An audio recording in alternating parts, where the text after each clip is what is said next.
Kinnisvaramaaklerid alustavad oma äritreeninguga, kus neil tuleb tegeleda enda miksi sõnastamisega. Teisisõnu, miks nad on alustanud kinnisvaramaakleri äri ja mida nad saavutada tahavad. Ja vastus võiks olla midagi lihtsat. Aga tegelikult polegi selline lihtne, sest selle saavutamine sageli nõuab palju aega ja energiat ja elu näitab, et mõlemad võivad kahjuks otsa saada. Ma tahan luua enneolematu kliendi kogemuse, ütleb üks. Teine ütleb, ma tahan muuta kinnisvaramaaklerite kuvandit, ütleb keegi teine. Parim, suurim, ägedaim. Tõde on aga selles, et enamus ei jõua sihile.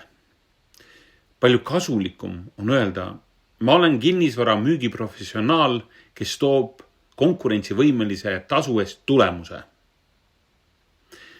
Vaadake, meil on vaja selgeid ja mõõdetavaid eesmärke.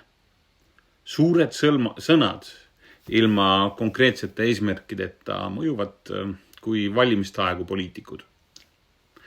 Konkreetsem on parem.